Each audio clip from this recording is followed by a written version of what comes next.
এই শিল্পতা মোহাম্মদপুর এই অর্থ এলাকার ভাইরা সবাই কাঁধে কাঁধ মিলিয়ে আমরাও তোমাদের সাথে দেখ করে দেবো, আমরাও অর্থ দেবো, আমরাও টাকা দেবো। আপনি অবাক হয়ে যাবেন, আপনাদের এই পাশে উত্তর 24 পরগনার মধ্যে দেগঙ্গা বলে একটা জায়গা আছে, দেগঙ্গা রায়কোলা বলে একটা জায়গা, সেখানে গিয়ে খবর নেবেন। আমরা নিজেরা ভাইরা নিজেরা অর্থ দিয়ে, এলাকার লোকেরা অর্থ দিয়ে, সমাজের লোক জায়গা দিয়েছে, দিয়ে আমরা সেখানে খানকাশরী করেছি, মাদ্রাসা মক্তব করেছি এবং সামাজিক কাজ করি। প্রত্যেক মাসে সেখানে মাফ করি, নিজেরা কাকে টাকাতে করেছি। অর্থ লাগে আমরাও দেবো। একটা মানুষ যে অর্থ সারা জীবন ইনকাম করে, সবটা কিন্তু তার নিজের জন্য নয়, তার মধ্যে থেকে নিজের কিছু, নিজের পরিবারের জন্য কিছু এবং নিজের সমাজের অসহায়ের জন্য কিছু। যদি জীবনে অসহায়ের জন্য কিছু করতে না পারি, নিজেকে একজন পরিচিত মানুষ বলে সমাজে পরিচয় দিতে লজ্জাবোধ মনে হয়।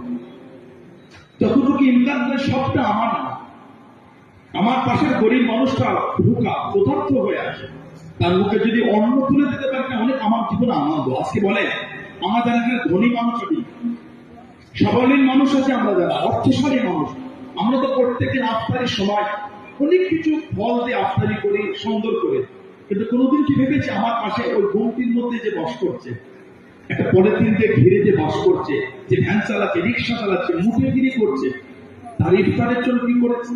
হয়তো বলবেন ভাইরা আপনি একদিনে কিছু মুড়ি, কিছু ফল, কলা, এই ছোলা, চিনি দিলে এক মাসে তাহলে কি হবে?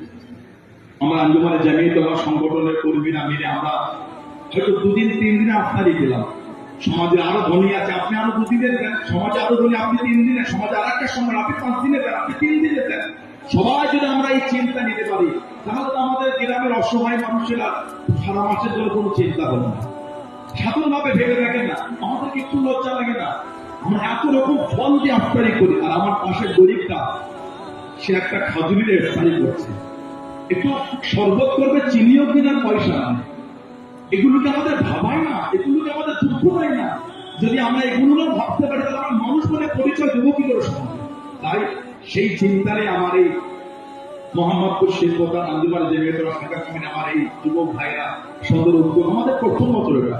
আশাবাদী ইনশাআল্লাহ আগামীতে আরো সুন্দর হবে, ইনশাআল্লাহ আরো বড় করবো ইনশাআল্লাহ, যদি আপনাদের দোয়া থাকে।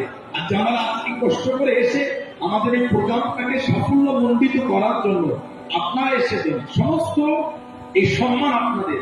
আপনারা যে আগামী দিন আমাদের কাছে এইভাবে ভালোবাসা দিয়ে এই আমাদের কিঞ্চিত পরিমাণ যে উপহার আমরা এনেছি, ওটা নেওয়ার জন্য যদি আসেন, ইনশাআল্লাহ আমরা আগামী দিন আরো বড় করবো ইনশাআল্লাহ।